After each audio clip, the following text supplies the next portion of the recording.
Muchas gracias. Sean nuevamente bienvenidos a este cuarto Congreso de Educación Financiera. Nuestro siguiente panel se titula Innovación Educativa, Hackeando el Futuro. Y para hablar de ello, tenemos el gusto de recibir en el escenario a Beatriz Martínez, responsable en México de la iniciativa Aprendemos Juntos; a Silvia Singer, directora general y fundadora del Museo Interactivo de Economía, MIDE; y como moderador a Rubén Moreno, integrante del Comité de Educación Financiera de la ABM y parte del equipo en esta materia en BBVA. Les recordamos que tienen el código QR en pantalla para mandar sus preguntas y que Rubén los pueda ver directamente desde su iPad al finalizar este evento. Muchísimas gracias. Adelante, Rubén. Gracias, Fer. Muchas gracias. La tecnología es solo una herramienta. La innovación surge donde hay una mente creativa y un problema. Esta frase que muchas personas atribuyen a Bill Gates nos permite ampliar el horizonte de la innovación, particularmente hacia la educación financiera. La educación financiera se ha vuelto un imperativo social y económico indispensable en la vida de las personas. De ahí la necesidad de explorar nuevos formatos, nuevos modelos que nos permitan hacer que las personas comprendan mejor los servicios y productos financieros. Tengo el gusto de darles la bienvenida a este espacio y el privilegio de compartir el foro con Silvia y Betty, que nos darán una charla imperdible, memorable para todos ustedes. Silvia, me gustaría arrancar platicando contigo. Cuando pensamos en economía, no solemos asociarlo, este concepto, a un museo. Sin embargo, el MIDE fue el primer museo de economía en el mundo. ¿Cómo surge esta idea? ¿Cómo surge esta perspectiva? ¿Cómo viviste esa experiencia?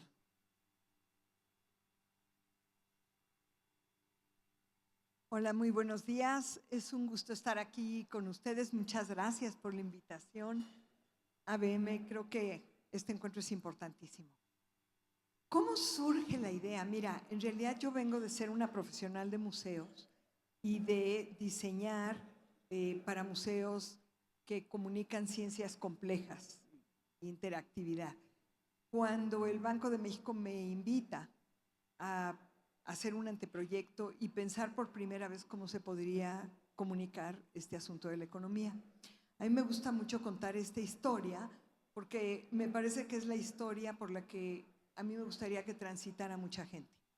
Cuando a mí me ofrecieron el proyecto, yo no sabía nada de economía, no sabía nada de finanzas, lo cual es una vergüenza porque yo tenía estudios de doctorado en ecología. Hoy día entiendo que la ecología no puede pensarse si no se sabe un poquito de economía. Pero ¿qué pasó? Era un reto maravilloso, una institución que me ofrecía seguir adelante con el proyecto y lograrlo. Y además me pensé, bueno, pues yo he comunicado tantos temas abstractos que la gente no entiende y lo hemos hecho con éxito. ¿Por qué no usar la misma metodología para comunicar la economía? Y así fue como fuimos empezando a desarrollar el método para acercar a las personas a estos conceptos abstractos. Pero como es muy cortito nuestro tiempo, les voy a contar, digamos, las dos claves de la comunicación que al paso del tiempo descubrimos en MIDE. La economía es una ciencia que se da en sociedad, no se da en un laboratorio estudiando un espécimen o creando una fórmula o en un escritorio, se da en sociedad. Es la ciencia de las interacciones entre las personas. Yo le pregunté a los expertos qué era lo que más les gustaba de su trabajo y me contestaron en una gran mayoría que transforma la vida de las personas y que está en todas las acciones de la vida cotidiana. Entonces dije, ahí está, ya, eureka, ese es el asunto. Tenemos que hablar de la vida cotidiana y de cómo tomamos decisiones en la vida cotidiana. Entonces el MIDE tiene dos líneas transversales que a pesar del paso de los años y de nuestra reciente renovación, permanecen.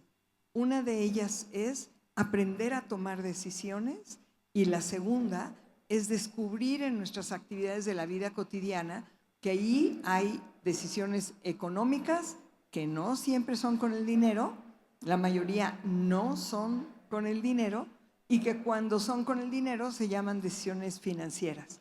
Pero, por ejemplo, la otra idea muy clara es todos los que nos están viendo y todos ustedes, tenemos el hombre más pobre y el hombre más rico.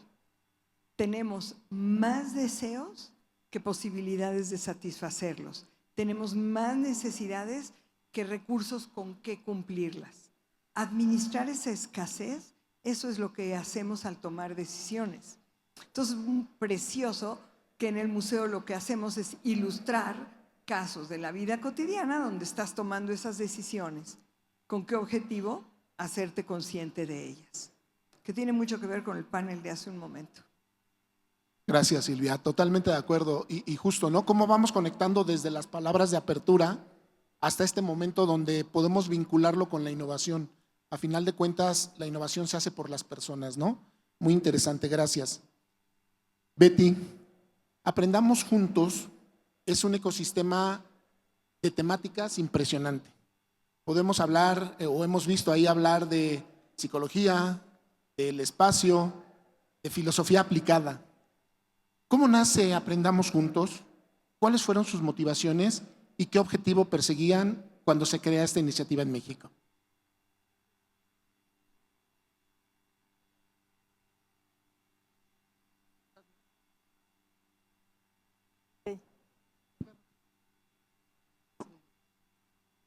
Hola, buenos días, ¿cómo están? Bueno, normalmente en estas pláticas se dicen guarden el celular.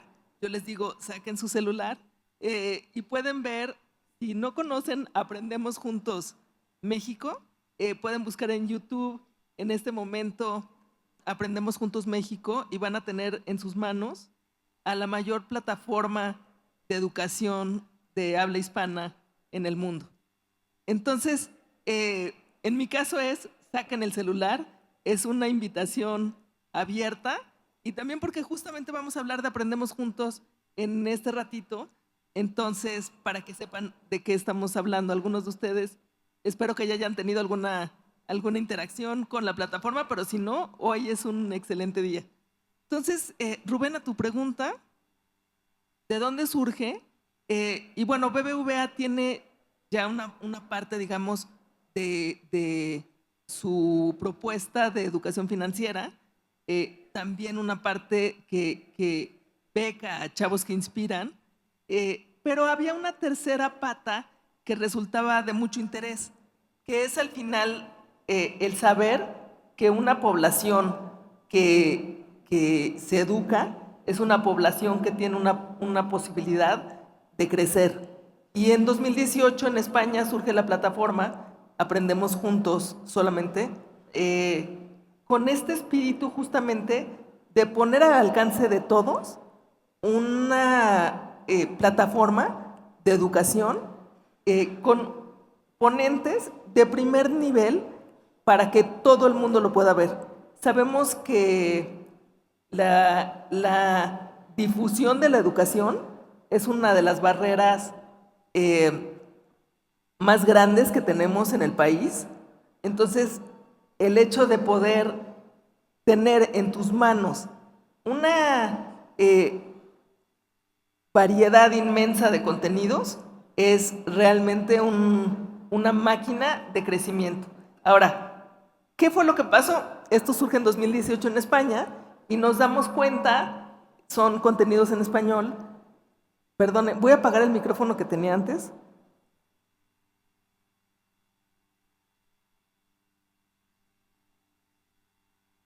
Perdón, estaba haciendo eco. Entonces, nos damos cuenta que como es una plataforma que está en YouTube y cualquier persona la puede ver, resulta que aunque esta plataforma fue hecha inicialmente para España, ¿qué país creen que tenía más personas viendo los contenidos? México. Casi 16-18% de los contenidos que se estaban generando en España eran vistos por mexicanos y de ahí realmente surge, hicimos un estudio de mercado en México, nos dimos cuenta del amplísimo interés que había, pero además las ganas de conocer de los nuestros, de nuestro propio talento. Y de ahí surge Aprendemos Juntos México, lanzamos la primera publicación en septiembre del 2024. Y bueno, ahorita platicaremos un poco más del rotundo éxito que está haciendo hasta este momento. Muchas gracias. Es impresionante y me parece muy resaltable un elemento de disrupción, las personas. Betty, una mercadóloga que entra al mundo de la comunicación, y Silvia, una bióloga que entra a la museología. Padrísimo, muchas gracias.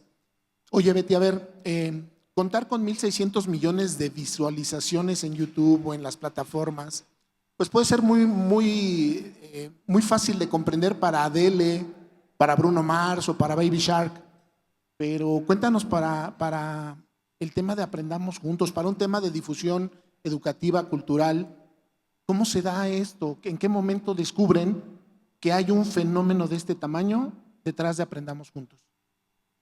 Mira, de hecho, revisamos ayer nosotros vamos viendo en tiempo real la cantidad de visualizaciones, los likes, todo lo que es ahora el mundo de las redes sociales, ¿no? Porque tenemos cuentas en las principales redes sociales y justo ayer ya nuestro último número son 1.750 millones de visualizaciones de hace un año que lanzamos. Entonces sí ha sido un éxito enorme. Para mí el gran digamos, o el gran momento eureka es que sabemos que en las redes sociales hoy tenemos una gran cantidad de información.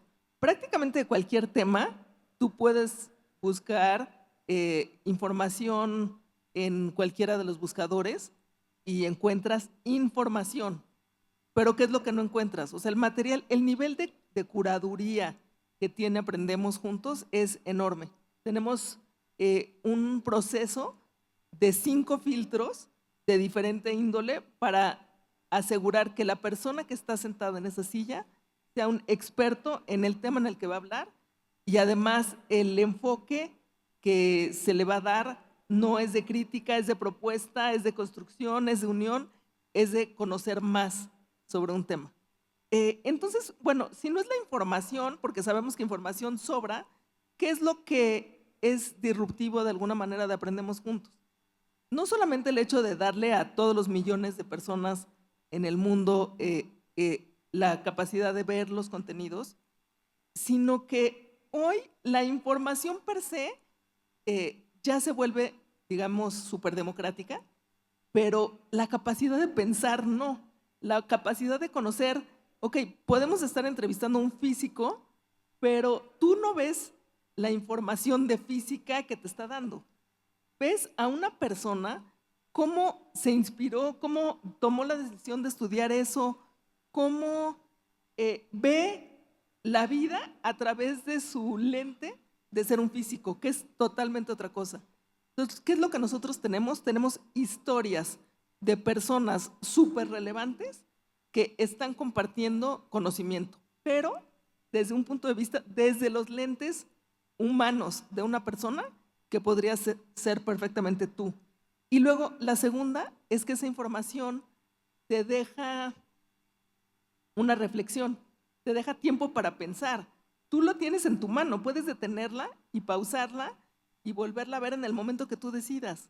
Entonces te da tiempo de pensar, de reflexionar, y para mí de las cosas más bonitas que he visto es, así como la gente también pone mucha crítica en redes sociales y a veces parece que todo mundo estamos muy enojados cuando ponemos comentarios, también hay gente que se toma el tiempo para ponernos cosas lindísimas de lo que le hace pensar, sentir y conocer el contenido de Aprendemos Juntos. Y eso para mí no tiene precio. Muchas gracias, Betty. Silvia, hay muchas maneras de ver el éxito. Una de ellas, por supuesto, pues es la aceptación del público, pero otra podría ser el pensar cómo una idea tan fuera de la caja como un museo de economía, el primer museo de economía que nació en México, se traslada a un ejemplo de museología experienciando una forma distinta a través del mundo. Tenemos ya Mides en muchos lados. Cuéntanos. Desde luego les voy a comentar cómo fue que Mide, de repente tiene Mide, hay muchas especies de Mides por todos lados. Pero yo quisiera empezar a explicar esto partiendo de lo que Betty acaba de decir, porque yo estoy de acuerdo con ella en todo lo que ha dicho y creo que hay una gran semejanza entre la forma en la que hacemos MIDE como la forma que hacen ustedes su propia plataforma, que es espectacular, yo la veo mucho. Y es que para nosotros lo importante está en la disrupción. O sea, saquen sus celulares. A mí cuando la gente dice que la gente no saque el celular en el museo, digo, qué barbaridad. ¿Y tú qué sabes que están haciendo en el museo? Si sacan una foto de algún momento del museo y la comparten, no hay mayor apropiación de lo que el museo está exponiendo que esa foto. Yo creo que la disrupción está en que vemos la educación de una manera diferente y por eso hemos tenido el éxito que tenemos. Es decir, el MIDE no pretende enseñarle, perdón que diga esto, y lo he dicho en foros de educadores de museos, no pretende enseñarle nada a nadie. Lo que pretendemos es despertar una nueva inquietud, que repares ante algo que no habías visto antes. Y eso te va a llevar a que cuando sales del museo, ahora que la información es tan democrática, está en todos lados, está en tu mano, en tu teléfono, pues empieces a buscar o regreses al museo y puedas profundizar. De hecho, en el diseño del museo nos planteamos diferentes, lo que nosotros llamamos diferentes niveles de lectura para que te acerques al tema con la profundidad que a ti te interese. Entonces, no somos una escuela, no somos un libro en tercera dimensión, somos un espacio de experiencias, que eso es lo que pasa cuando le paras a la conferencia y luego le vuelves a echar a andar. Estás modulando tu propia experiencia. Yo creo que trabajamos de manera muy similar. Y el éxito está en esa aceptación, en esa capacidad de crear pues un sentido de pertenencia, que la gente diga, a mí eso me importa, porque lo estamos comunicando de persona a persona. Entonces, eso hace la diferencia. ¿Y cómo llegar fuera? Mira, hay varios modos, el bueno y el malo. El malo, voy a empezar por ahí, es que en el 2007 hubo una crisis económica global tremenda y de repente los bancos, básicamente los bancos centrales y grupos de bancos muy grandes alrededor del mundo, dijeron, hay que hacer algo en torno a educación financiera. Yo andaba promoviendo el museo, también quien era el gobernador del Banco Central y tú en México y tuvo la idea, andaba hablando de su museo por todos lados, el doctor Ortiz, y la gente empezó a venir a ver el museo y dijo, yo quiero uno como ese, yo quiero uno como ese, como si fueran juguetes en una juguetería. Y pues de ahí vino que asesoramos mucha gente, diseñamos para algunas instituciones e incluso hemos implementado algunos de estos más de 40 museos alrededor del mundo. Yo me siento muy orgullosa, no tanto por mi trabajo, sino por el trabajo de mi equipo y porque en México somos capaces de crear estas cosas. Le metimos un nuevo renglón a la lista de tipos de museos que hay en el mundo y eso es muy padre. Pero también la aceptación, y con esto les quiero dar una idea. Para el año 2020, cuando la pandemia, estábamos a punto de recibir nuestro visitante 3 millones. ¿Qué quiere decir eso? Para ponerlo en contexto, porque todo el mundo dice, eso es re poquito, pues sí, antropología recibe 1 millón y pico al año, o sea, 3 millones, qué bárbaros. En 15 años, bueno, qué poquito. Yo les voy a comentar, solamente el 8% de los museos de México reciben más de 100,000 personas al año. Y por supuesto, MIDE, el Museo de Economía, no el museo de cualquier otra cosa, está en esa categoría. Y estamos muy felices. Y a pesar del efecto de la pandemia, seguimos estando en esa categoría. Y si ustedes lo piensan, nos había visitado para el año 2019-2020 1/3 de los habitantes de la Ciudad de México o un 15% de los habitantes del área metropolitana. Yo creo que esto demuestra que la gente está interesada en temas que tienen que ver con su vida cotidiana y que cuando están bien expresados y bien puestos, pues ahí estamos. Todos queremos ir a esas cosas que se hacen bien. Por eso hay tantos seguidores de tu programa, Betty. Muchas gracias, Betty. Perdón, Silvia. Claramente, aquí brinca el segundo elemento disruptor que yo puedo sacar de la conversación, la democratización del conocimiento. Y dos aproximaciones distintas nos permiten descubrir que las personas sí quieren aprender, que ese mito de que nos resistimos al aprendizaje es un mito. Gracias.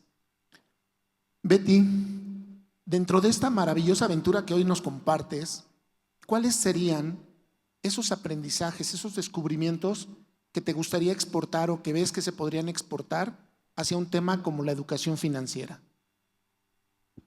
Pues mira, hay muchos aprendizajes de lo que ha hecho exitoso Aprendemos Juntos, y te diría, uno, la variedad de contenidos.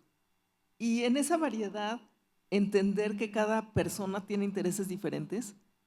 Entonces, no forzar un orden de decir, aprende esto y esto y esto de esta manera, como se hace en la educación tradicional,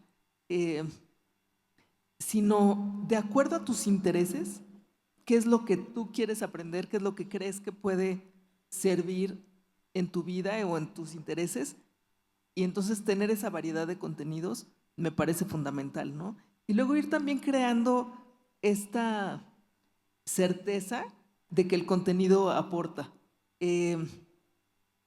Me parece que justamente en el mundo de las fake news, el saber que tienes ciertos canales que puedes confiar en ellos y que sabes que te traen información de valor es muy importante. Y luego algo que puede ser controversial si quieren verlo de alguna manera, pero en Aprendemos Juntos tenemos desde como decía hace rato, el físico, el biólogo, el astrónomo, pero también a personas que han tenido historias de superación muy interesantes. Justamente hace poco hicimos la publicación bueno, para no ir específicos porque me tardaría muchísimo, pero sí personas que han venido con muchísimo esfuerzo desde situaciones de muchos desafíos personales a llegar a lo más alto de la esfera que ellos quisieron. Y eso es enormemente motivador. Y luego tenemos también educadores de diferentes temas. Entonces, ¿por qué digo que puede ser polémico? Porque de alguna manera de repente el currículo tradicional es información, información, información. Y sin embargo en Aprendemos Juntos tienes información, pero también tienes desarrollo personal en donde tú puedes desarrollar ciertas herramientas, como le llaman las soft skills, digamos, y luego historias de inspiración. ¿Por qué? Porque el aprendizaje es de múltiples vías. Si tú no aprendes a confiar en ti como persona, si no te sientes, digamos, merecedor de que te pasen cosas increíbles, como crecer, como desarrollarte, como dar ese paso que siempre has soñado, por más información que tengas, va a ser difícil dar ese paso. Entonces, para mí, el mayor aprendizaje es que el aprendizaje ha de ser holístico para que desarrolles tanto tu persona, tu capacidad de soñar, como haya material de conocimiento para que te prepares. Muchas gracias. Silvia, sobra decirlo, pero no me voy a detener. El MIDE es una referencia obligada cuando hablamos de educación financiera en México y ahora en muchos países del mundo. ¿Hacia dónde visualiza el MIDE el siguiente salto en la innovación educativa? ¿Es digital? ¿Es tecnológico? ¿Cómo lo ves? Mira, claramente el tema digital es importantísimo.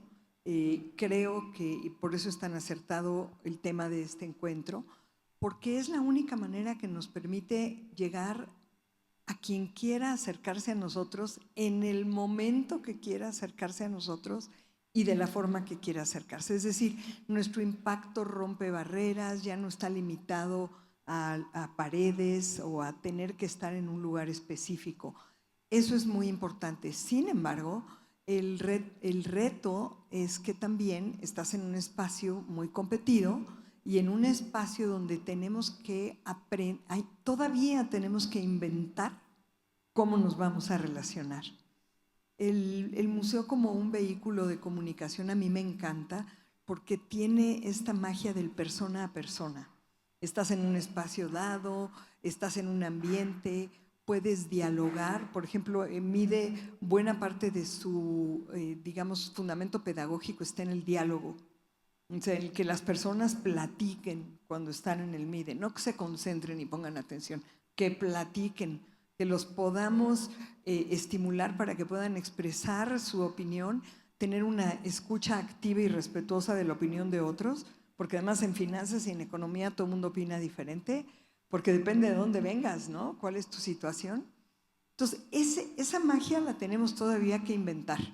Todavía no está en la parte digital. La parte digital es todavía una parte más solitaria, pero también sin duda alguna nos lleva a grandes alcances. Entonces yo creo que esa es una parte importante. La otra es otro espacio que los museos han estado trabajando mucho en los últimos años, que no sé qué tanto lo conozcan, pero si lo conocen verán qué importante es. Son dos cosas. Uno, lo que llamamos co-creación. Vamos a crear los contenidos juntos, donde tu experiencia alimente la mía y entonces podamos tener una visión de la realidad diferente y no nada más una receta de cómo debo de ver la realidad.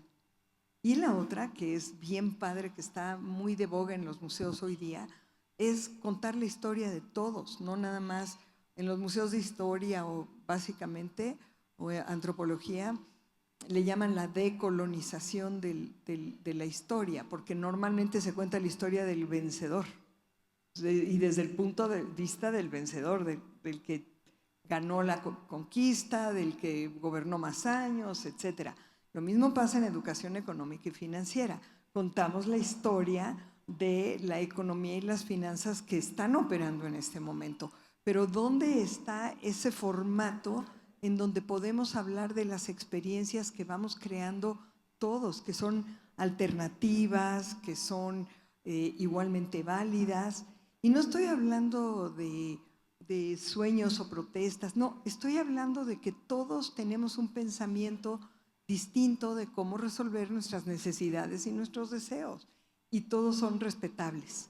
Eso es lo que le hace falta a este mundo, ¿no? Un poquito de paz y por lo tanto un poquito de pensamiento crítico, de un pensamiento creativo, si no, no hay modo, y de tolerancia en la escucha. Entonces yo creo que esas cosas las ensayamos en Mide y creo que eso es nuestro futuro, ir más para allá. Muy interesante. Tercer elemento disruptivo surge, ¿no? La inspiración.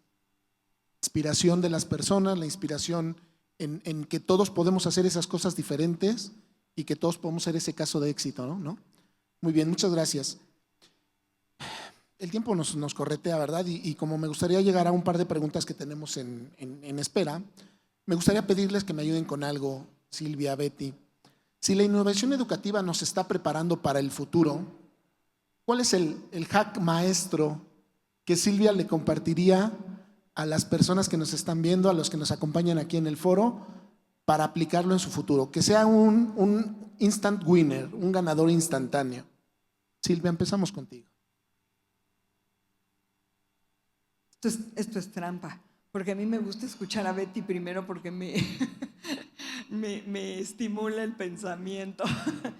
Mira, yo creo que el hack para el futuro es de veras pensarlo, o sea, soñarlo, visualizarlo.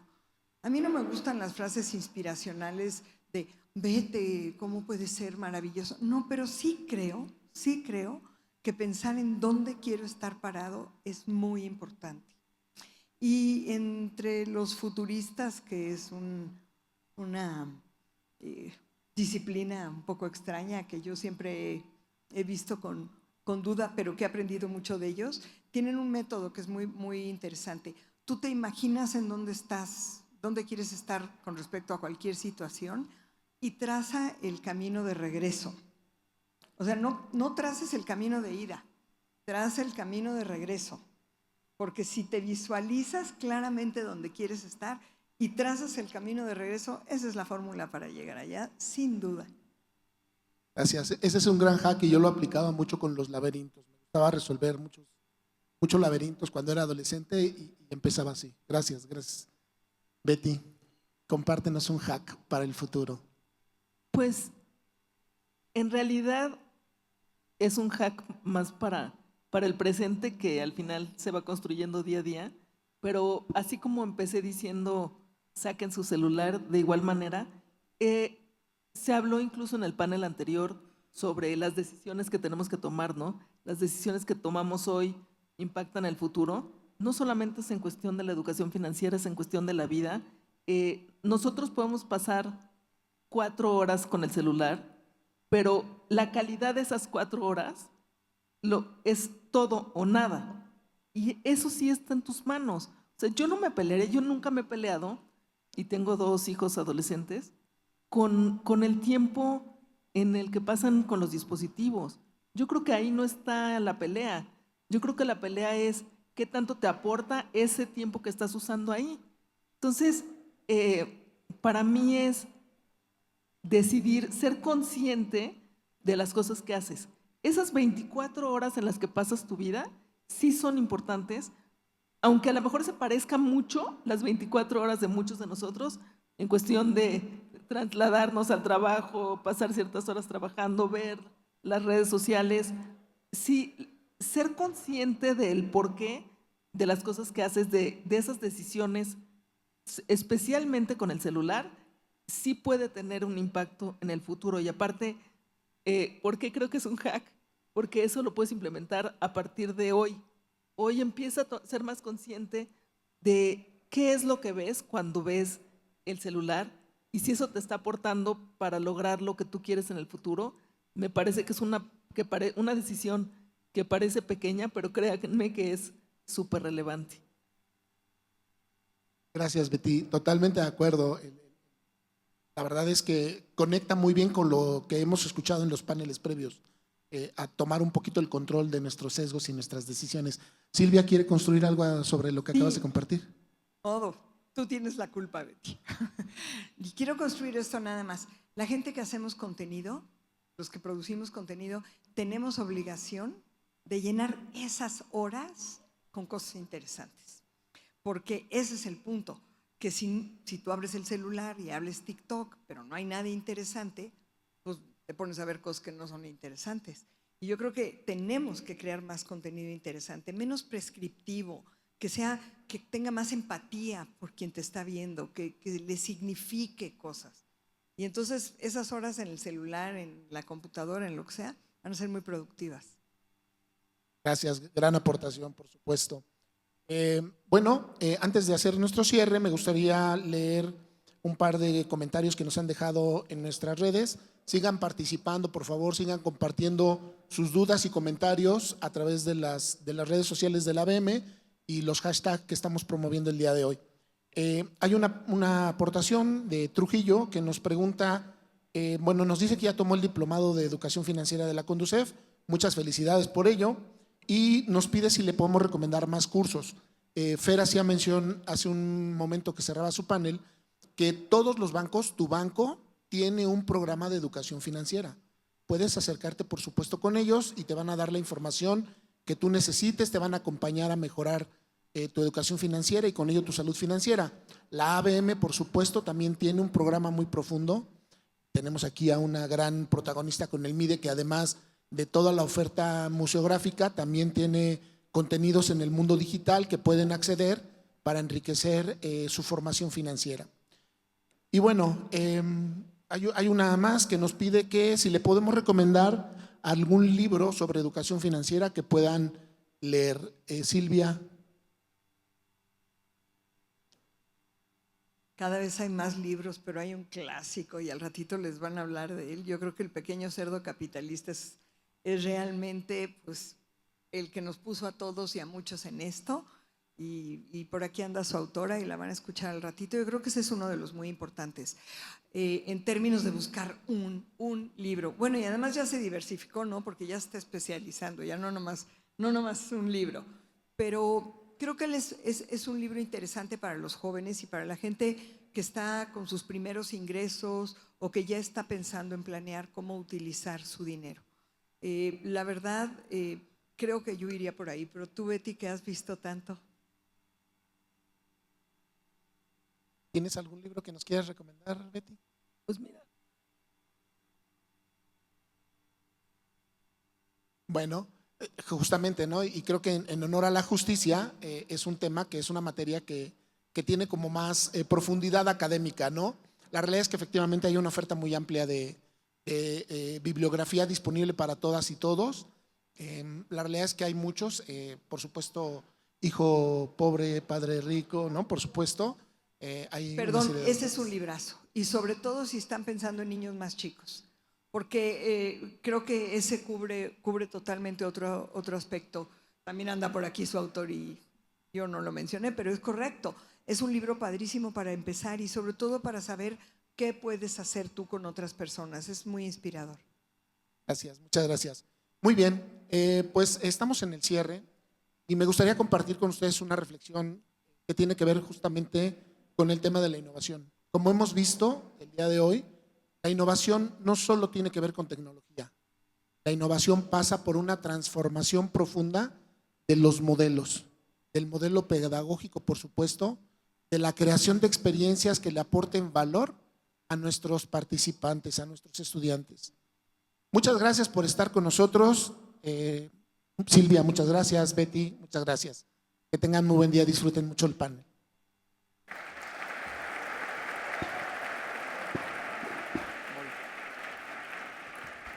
Muchas gracias a los participantes del panel. Tomaremos la fotografía oficial y les entregaremos un reconocimiento antes de pasar a otro breve receso para continuar nuestra agenda. Recuerden visitar el espacio que instaló Quiera, la Fundación de la ABM y el MIDE, para que conozcan los productos que ofrecen en materia de educación financiera y también al perro robot Canex. Además, por su renovación, la entrada del MIDE será gratuita hasta el domingo 16 de noviembre, no se la pierdan.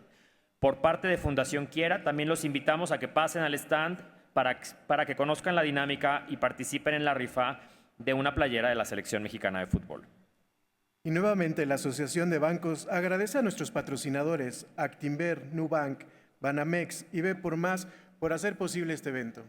Vamos a un receso y regresamos en breve. Gracias.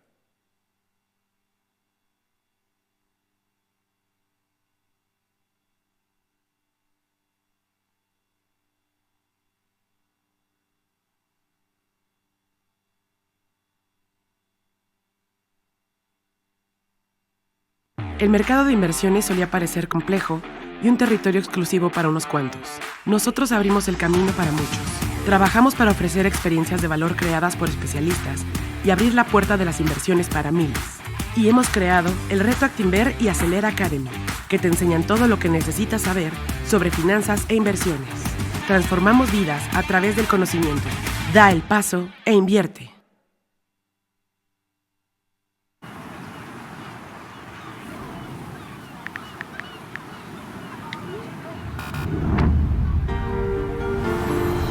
Te mintió, ese viaje no existía, no era verdad, él te mintió. Todos son iguales. Por eso Nu te cuida con alertas de estafa.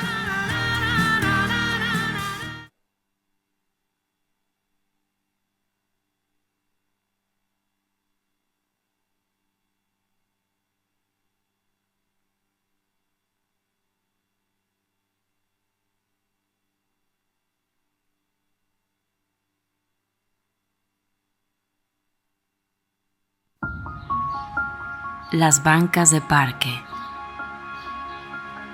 de centrales camioneras y de transporte público son algunos de los lugares donde niñas y niños son abandonados.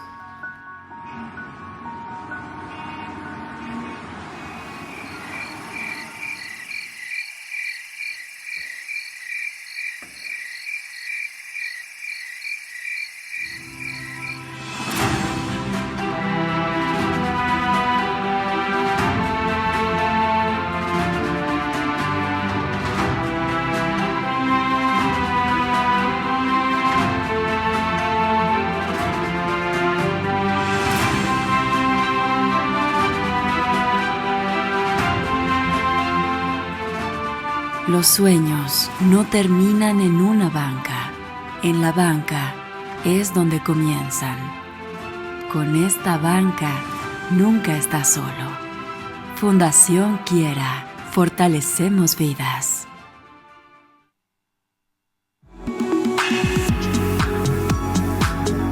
¿Sabías que cuando ahorras en un banco, tu dinero está protegido por el IPAP? El IPAP es la institución del gobierno federal encargada de proteger el dinero del público ahorrador a través de un seguro automático y gratuito en cualquiera de los bancos legalmente establecidos en México. Este seguro protege hasta por 400,000 UDIs en los términos que marca la ley en caso de que algún banco enfrente una problemática financiera que le impida continuar operando. Para más información, ingresa a www.go.mx/IPAP o consulta nuestras redes sociales. Gobierno de México.